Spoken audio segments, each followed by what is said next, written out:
everyone, and welcome back. Today we're going to be playing some more Orzhov Value, a deck I've changed a couple of things in the deck I've kind of just enjoyed playing overall. Card, for example, that we end up getting into this list is a Glistening Deluge. I've been falling in love with this card. This card's been super fun for us, like removing a lot of our opponent's stuff while also keeping our board around has been very nice. Only kind of downside is it does take care of this Guardian, Lauren, and the Pixie, so it's a little bit of a nombo there. That's why we only settle on one. But I wanted to add another kind of removal spell that wasn't necessarily temporary lockdown, because I think when we're using temporary lockdown in this build of the deck, it's not necessarily as cool to have the Braid sack it and bring back the stuff unless it is for lethal. But I am still on the Pixie and Hopeless Nightmare plan. I've read the comments in the past, talk about it a little bit more in the outro. I understand that a lot of people think this combo is tough to pull off, and I tend to agree with you. But with the new set just right around the corner, I wasn't trying to reinvent the wheel to then come back to the deck and then add all the cards that we think might be playable from the new set. I just don't know if that's necessarily like worth it, you know? Like, why cut everything and then figure it out and then be like, here's the build, and then get a whole ton of new cards and be like, my bad, never mind. But if you happen to have these cards and you want to play the deck, like this is where I settled on. We get a lot of mono red today, and I think we kind of squeeze some of those games out, but we'll also dominate some of them. And outside of that, I mean, we're just going to go ahead and hop into the games. We're pretty much mono black splashing white. We want to outvalue our opponent and have every card be as much as a 2-for-1, whether that's for us or our opponent, whether we are using Braids to sacrifice Hopeless Nightmare, getting that second value out of that card, drawing additional things, playing a Pixie, picking this back up, or in a case that happened in today's video that you'll see in one of the matches where I play a Pixie, pick up my Guardian again, replay it, flickering my Hostile Investigator, which was very fun and cool against kind of Toxic. So weird matchup that we'll definitely be seeing in the future because Toxic is not really going anywhere. But outside of that, let's go ahead and hop into the games, see how they go. If you all enjoy my content, please consider subscribing. Truly helps out the channel a ton, and I appreciate it as well. Let's just go see if we can't grind out some of these games against all these aggro decks running wild in the meta. Sure. Let's play this as kind of a barrier here. Not really let our opponent hit us and then maybe sack it to the Braids. Got to lose if it's kind of an aggro matchup, and then we have some pretty good creatures to follow up the board. You could argue not to play the Pixie, but I think taking like 2 turns off, especially if it's mono red, doesn't make a ton of sense. I'd rather save this in case they don't give their creature trample later, and I'll just take my 1 now and hold here. So like if they cast like Play with Fires and things like that, I can block it and it'll absorb a little bit more damage. Obviously a Monstrous Rage, fine. But here's like a good example. Like now they can't attack with this creature. I find a cut down along with the Braids. What do I play? Do I just play Braids here? Sacrifice like nothing? Or do I just like cut down this creature, force him to kind of go for it? Glistening Deluge is fine, but it ends up taking out my own Pixie, which is weird. I think I play Braids here. And I think I'm going to sacrifice my Pixie to try to make sure I hit this land. I don't think they're going to sacrifice the creature in response. They do? That shocks me. I was not ready for that. A Monstrous Rage will make this grow out of Glistening Deluge range. That's why in this list I'm only playing 1 Deluge. Witchstalker Frenzy, full mana cast. Is that where we're at?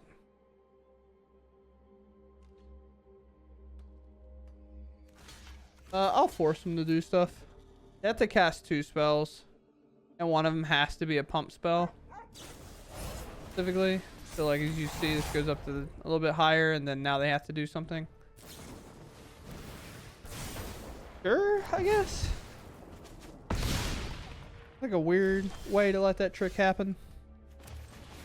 We'll do this. Make them discard a card we'd like to have found earlier, probably. Get rid of Sokazon, and we'll just cut down this now. They don't seem to have another threat, and them getting rid of a Sokazon takes away 2 threats, so maybe we'll just get burned and pass here. Oh, not on the backside there. Never mind, they have plenty of threats. I lied. A land, so with 1 card in hand, nothing else, I think the play is to Deluge here and just take these creatures out. Then hopefully they just have a burn spell. I get to play this Shieldred. And hopefully it stabilizes the game and wins. Our deck is very reliant on Shieldred being like the win condition in terms of just being kind of like the old way that Shieldred used to win games. Shieldred would come down, our opponent couldn't answer it, and then we just gain our life and then ping our opponent and just don't use it as an attacker. But sometimes it's just the way the game goes, and our deck kind of prioritizes doing that a lot more than others. So on to the next one. Opponent goes first. This is our hand. We have double removal. Kind of a fine card. There's exile up target creature or artifacts we control. Nothing really set up in here, but maybe a fine creature regardless. Oh, and they mauled. Okay. Mono red. Our removal should be good, as long as we don't take too much damage getting to that removal. Obviously a big advocate of that. But based on their hand, it should be pretty kind of all in on one creature, and that's what it seems to be here. There. That, and now I have double removal, and I also have Liliana available. And then some creatures to follow up thanks to that land draw we hit just now. On a red. Another Kamano, of course. Almost to the point that no matter what spell they cast, we have to remove the code breaker. Sure. They commit to the last spell? No. And the reason we remove code breaker over, say, like the Kamano, or we wait for a spell to come out, because Monstrous Rage does literally the same amount of damage as the code breaker would have, but now it's just like they have to use the spell to get that damage like that. And now this will flip. This will be gone because we're going to play Liliana. And if they draw something like an Ancestral Anger, they're not going to have it in play. So that's now gone. Mono plus. So this card in hand, if it's a dead card, they're just not going to be able to hold on to. But let's start with a plus here. Assume it's like play with fire, lightning strike, something similar. They play with fire Liliana, sure. Liliana did her role. Could argue I played the hostile investigator first, but I think now with this being their only threat, and I kind of have to deal with the demonic ruckus, I just hold up this removal and use this land as kind of a pitch card here. And we just remove it in response to this ruckus on whatever they decide that the ruckus needs to go on. So we don't really care here. It would deal the same amount of damage regardless. Get rid of this. Pop that. They won't get the card draw. We'll take our 2. Go to 8. Eventually they're going to hit a land or 2. At least you would think. So I'll play the more mana efficient option. This investigator down. Face down card. Okay. What does face down card care about with pest control? I don't know, chat. We're going to find out. Okay. It's 0 mana. I thought maybe so, but, you know, you can never be sure in a spot like that. We're going to decline here. I don't want to have to repay for this while my mono red opponent is empty-handed. Just doesn't feel good because they can always Ancestral Anger my own creature.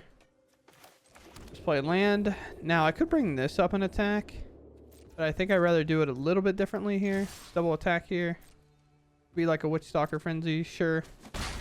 Now we hit for a bit, and then I can play this, get empty-handed in case I draw Liliana, and then plussing and stuff is not necessarily as taxing. And I'll flicker this Hostile Investigator, which will then kind of prompt a response. Come back on instep, they scry to the bottom. Sure, probably a land. Now this will come back. Now I have 2 blockers. And lethal next turn. I think so. I guess with that I don't have lethal next turn, and it gets a little bit more awkward. Sure. I force them to block though. So I have 7, 8, 9, 10, 11. So they are kind of forced to block. But they can block this and go to 1. I bring this up. I play it a little bit cautious because obviously swinging out's lethal. I just attack with this, I believe. Just hold back to be safe. I don't need them to be able to crew up Foundry and then Ancestral Anger it and stuff like that. But as you can see, they would have lived at 1. So I'm just being a little bit safer. Because now an attack with this plus these flyers will be enough for lethal. No matter kind of what they do here, I'm double blocking this. Because I have lethal regardless. Yeah, okay. Opponent just shows that it's a concession. And then I will go to combat here. I won't even crew. And I'll just attack for lethal. Very cool. Taking out mono red twice. Very nice. Let's move on. Can I keep this? I actually don't know.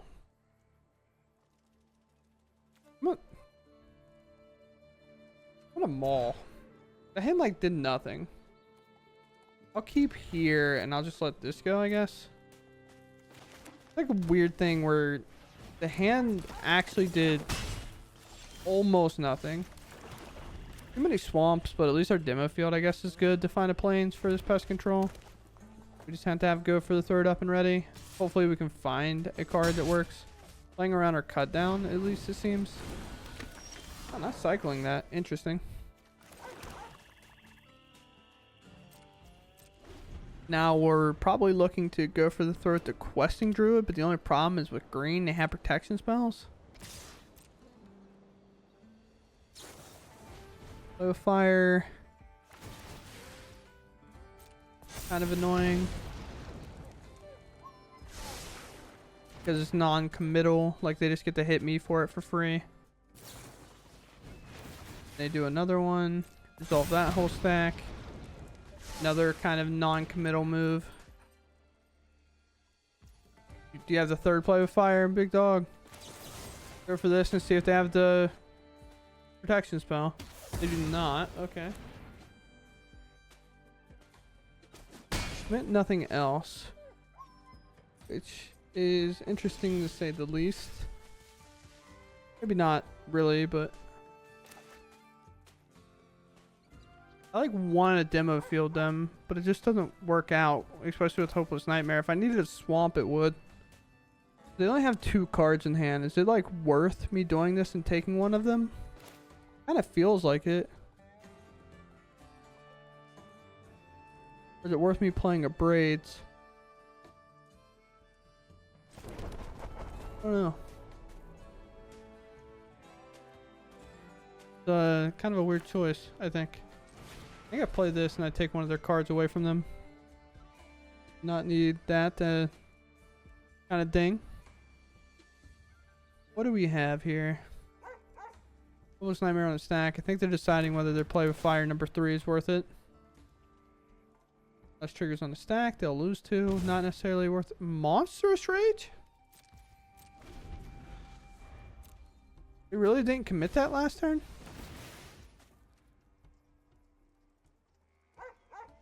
Sure. Sure. I can't believe... I mean, was their hand just too monstrous? Why would they not commit it? I was tapped out. Sure.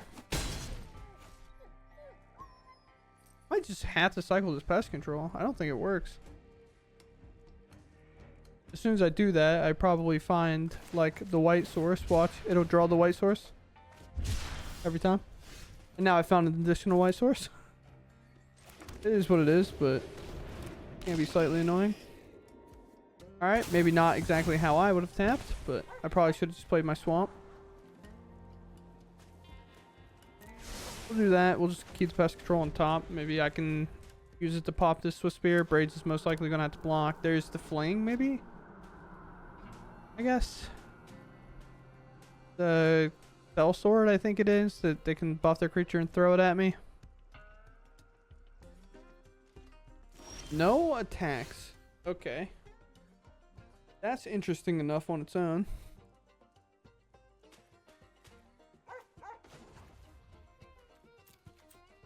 Oh, let's here. This one? I don't really care if they get to 4 mana. At least not at this stage. I want to make sure I can cast pest control without dying. Here. If their only creature it seems to be in play off the battlefield. Let's play this pixie. I will take 1 to do this. Then I will submit 0, but I will be sacking this pixie. We're trying to dig for a shieldred at this point. Deluge, like, fine because they do play green creatures, but not the best. They hit another land. Hostile Investigator is actually really, really good here. We'll get it down, and then now Braids will attack because most likely they're just holding kind of pump spells or lightning strikes or things like that. There's the Cell Sword that we knew they probably had, and they're not going to be able to keep up with the advantage because the best part about Braids and Hostile Investigator, as you might have saw or maybe you've looked forward into, is Braids can sack the clue so our opponent doesn't have an artifact, and instead of paying 2 mana to crack this and draw a card, we get to deal 2 to them and draw a card regardless because they don't have an artifact to sack. And then now the Hostile Investigator is working in tandem with the Braids, and now anytime we can force them to discard, it'll come together. I can't believe we actually end up winning this match. It felt so lost there for a while. I'm not entirely sure why the Monster Strays didn't come out sooner to put me closer to range with like these Play with Fires or like the Cell Sword where they can kind of get close. I feel like there was a lot of missed damage there with this Monster Strays. I could be remembering the game wrong, but I'm unsure. So outside of that, on to the next one. Whew, boy. Really just gonna test our patience here, huh, chat? Top End and the Deluge seem like good synergy cards. I just think we have them all. I just don't think we can keep that. I think here, honestly, probably letting Pixie go with 2 tap lands in hand is probably the play. Let's Surveil right away. Cut down. Not knowing the match, I guess maybe we should play the Surveil land second. But cut down, I think I'm going to take just so I can play this tapped. I mean, the aggro's so aggro heavy, as you can see right there. Deluge is going to be a good kind of cleanup on a lot of this stuff, especially if they commit a little bit more to the board for us here. An attack here, I definitely just go for the removal. Braids will be a solid kind of blocker. Hopefully we get land and like double 1 drops that don't necessarily make a token. Well, that kind of does that. This on, I guess, Rogue, it doesn't matter too much because Braids is coming down on an unhindered board. But if they want to like bounce my thing in response here, then sure. They don't get to proliferate or anything. They'll get 1 poison through. Jawbone Duelist, exactly what we want to see. Hopeless Nightmare, pretty solid card. Also an enchantment. But with this board kind of overflowing here, and what I mean by that is Braids is not going to be able to block everything. We'll just go ahead and clean it up. And I'll attack. No sacrifice on anything here. We'll have to play Hopeless Nightmare and use this as a -3 damage. Thankfully, we have this instead of a Go for a Throat, as these are artifacts. Land good. Hopeless Nightmare, kind of not to play. Maybe it's Hostile Investigator, as I do kind of have like good blocks, and I did name Rogue on this, so it's uncounterable. Let's play it.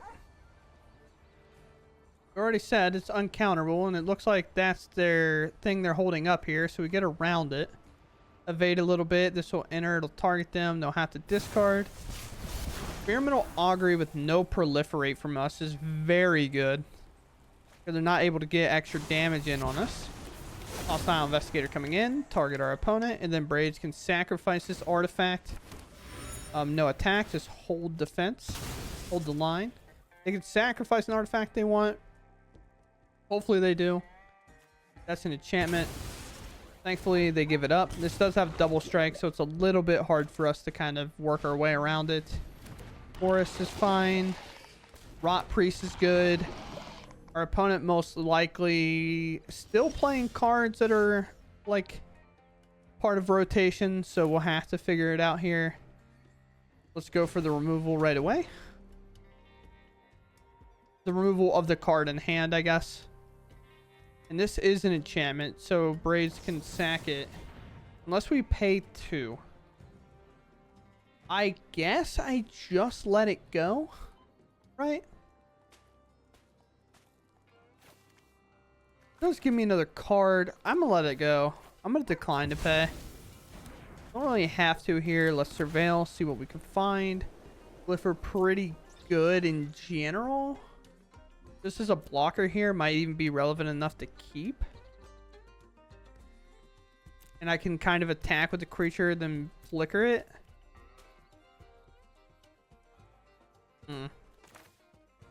Now, Rot Priest is good. Duelist is kind of annoying. But I think with March of Otherworldly Light potentially hanging out, I think we have to get rid of this.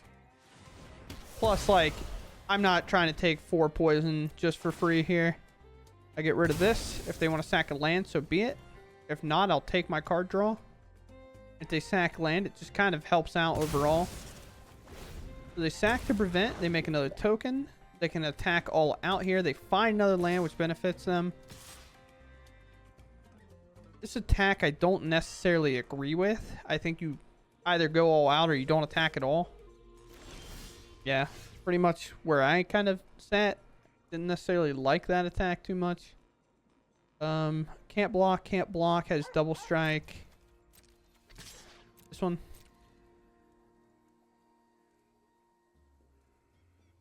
See how they approach this. Sure. The idea being that they'll make a token, so they should be fine. But we put this in play. Flickering this. And then Braids will trigger after this will enter. No token will be made because no discard happens. And I think here I probably just decline because Shieldred's a card draw that I don't want to miss. Aclazotz is also a draw. Tough. That's tough. The closer they get to this, the more devastating it'll be, which they need one more might to kind of get there. Or a bounce spell, and then I'm kind of in danger. By kinda, I am. Yep, they proliferate my poison. I need another removal instance to really turn up the pressure here. Don't know whether or not I'll get it. We can try here. Do a little bit of combat damage. I guess I should have attacked with the Hostile Investigator too, but I'm not guaranteed the spell resolves. Although it is a rogue, I guess this would resolve. But like, I could have flickered that. Will trigger, target them, make them discard that hive.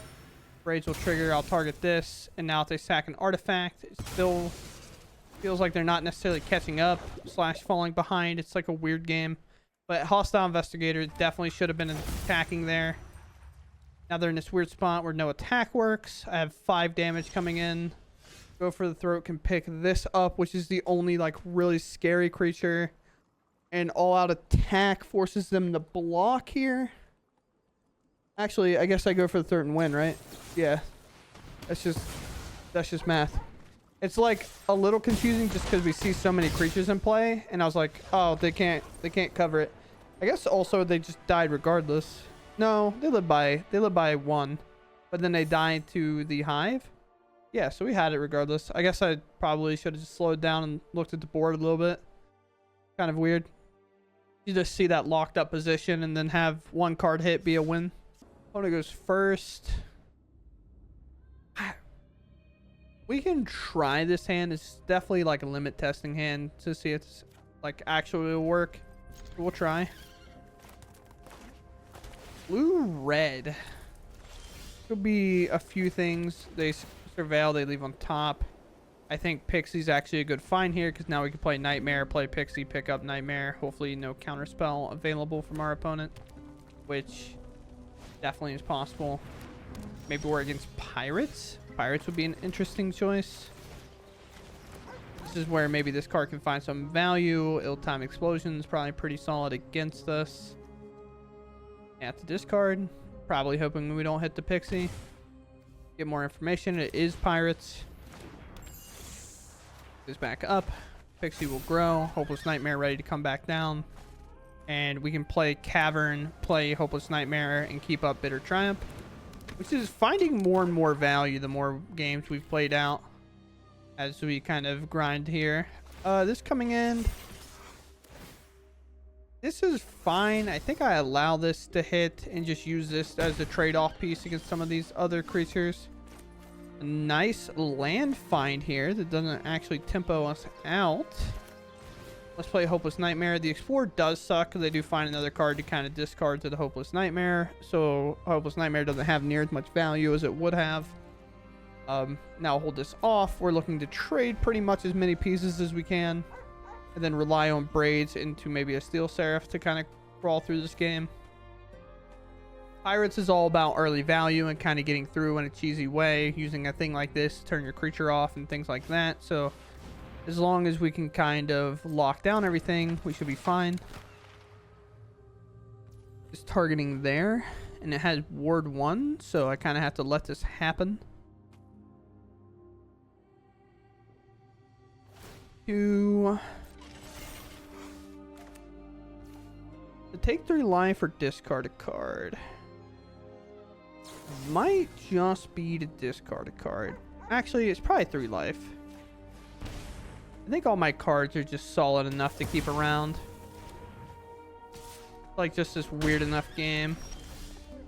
And Shieldred being a good one. They've already played this, so it's kind of interesting to see how they might play this game out. Do I play the Braids? Do I play the Seraph? Or do I play the Shieldred? And I think Shieldred's best case. Let's play this. Let's just name Rogue. Because we know Shieldred's going to resolve here. Hostile Investigator, a card later that we're going to want to resolve. Instantly getting the combat. They could have bounce effects. They could have just straight up removal that can swing pretty high. Not necessarily sold that Witchstalker Frenzy is going to be a card, but second Kitesail can definitely do it. But then we're getting a lot of treasures and whatnot to kind of play into. Like realistically, ooh, that's pretty good. A double attack here. I can't block with this, I believe. Yeah. So this only ends up doing 2. So they get a treasure and they deal like 2 damage because this draws or gains life or whatever. It does things, chat. This is First Strike. They have 2 mana. Steel Seraph, I might just give this Vigilance instead of Lifelink. White. Steel Seraph coming in as a 3/3, I think solid enough. Braids coming down after. Give this. I want to give it Vigilance. Because them being what I talked about before, where they can get cheesy value in with like this and make it where creatures can't block and whatnot. It just becomes very hard for us to kind of lose that spot. But Shieldred's going to draw. We're gonna gain 2 off Shieldred anyway. Scry 2, put those to the bottom. Would probably have loved to get this Fortress in play, but we just don't get there. If they played another Kitesail, we could have, but I think establishing 2 more creatures on the board over getting the Fortress down is definitely more important. Their life total is already thin here. We have a 3/3 flyer. We have Braids that can trigger and do something again. Shieldred's going to be gone here, I assume. What? I don't know if I like that at all, chat. I get like attacking here, but Braids is... Or Shieldred's like devastating, no? Maybe they have a 3rd? Pirate? Roaming Throne? Not bad. And we win here, I think. Kind of? No. This is my Steel Seraph. We get close to winning here. Or do we win here? They take 2. They take 2.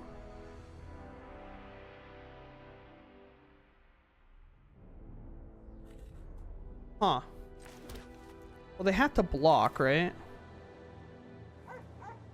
Hopeless Nightmare here. The one they have to block with brings my Steel Seraph back.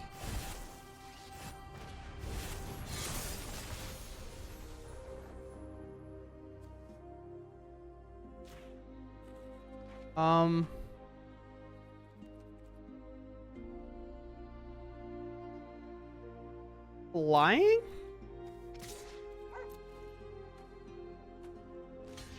force a block. Then my Steel Seraph comes back. Rage triggers. I sack this. I take 2 more.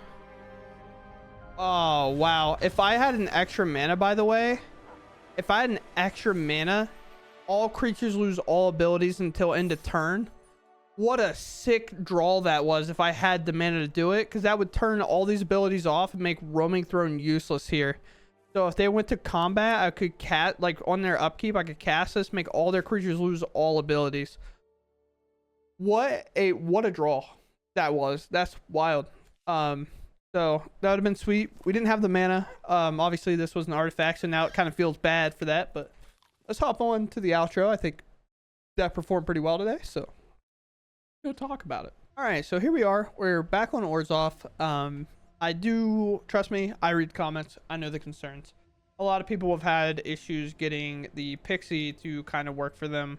And I think Pixie is probably the weirdest card in this list and kind of the hardest one to pull off, especially whenever like a card like Healing Blade is not necessarily that good and things like that. So it's a little bit weird that we don't necessarily have enough solid things that have ETBs, and I think like the Guardian gets worse with like less Healing Blades. So I kind of overlooked that.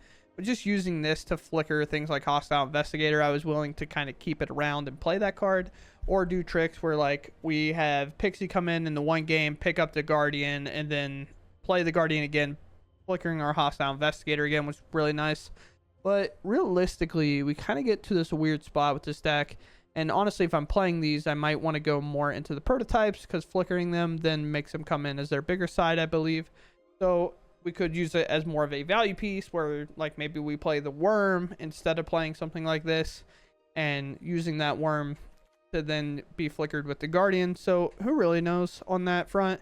Also, I mean, we're just at the gate of the new set dropping, so obviously the deck will change when that comes out and around, and certain decks kind of fall off. One of our big things, like you can say I lost, but I kind of just picked them up because I don't necessarily think those matches are necessarily that interesting to watch, especially right now. I went against the Teamer World Soul Rage deck, and as soon as they showed me the land, I kind of just scooped, because I was like, well, I saw a Nissa, I believe, off of something, and I just like picked it up because one, that deck is like dead on arrival. Whenever the new set comes out, like all their cards are rotating. That deck will not be the same, not even close. So like, even if we played it out and we win, or if we played out and we lose in like spectacular fashion, it's just not a matchup we're ever going to roughly see. Whereas like playing against Mono Red, or for example, like Mono Red's not ever really going to change. You have to be able to beat the fast-paced aggro, and there's quite a few cards that we've seen in the new set, and then even in Dustmore, like the red card, it has haste and like opponents can't gain life anymore. They're obviously going to be in on that, but our opponents are just going to be all out attacking us for the most part with Swiss Spears and whatnot still, because Mono Red's obviously easy to craft and it's never really going anywhere. So playing against that deck, I don't mind showing, because it is a matchup we feed on and we want to see for the most part. But outside of that, I mean, I enjoy this deck list. I think it is just a little bit more complicated mono black, but I do like pest control. And whenever this works, it feels so good. Or whenever it happens, another card you saw, and I almost had it show a lot of value, is this card. Another thing that this does is for 2 mana, like if we're against that construct deck, we can actually cast this for 2 mana. The constructs will lose their ability, be 0/0s, and then they will all die. So we can kind of use this as a 2 mana board wipe for those. And it kind of works nice in that spot, especially when rotation happens, if that artifact deck does become a little bit more dominant in the field, because it doesn't have to worry about control as much. And obviously Mono Red takes a little bit of a hit, but not as much as we might think. Synthesizer is obviously going to be a tough card for us to beat, but we can do it. We can grind it out. We can make them discard their cards and interact with them that way. I'm just not sure if we're supposed to be on the Pixie plan with Hopeless Nightmare, or just playing Karavac and just kind of doing that value grind that we do with Mono Black for the most part, but just also play interesting cards like Pest Control, Guardian, and things like that to flicker some of our other permanents as well. But outside of that, I hope you all enjoyed, and I'll see you in the next one. Thanks for watching, and goodbye.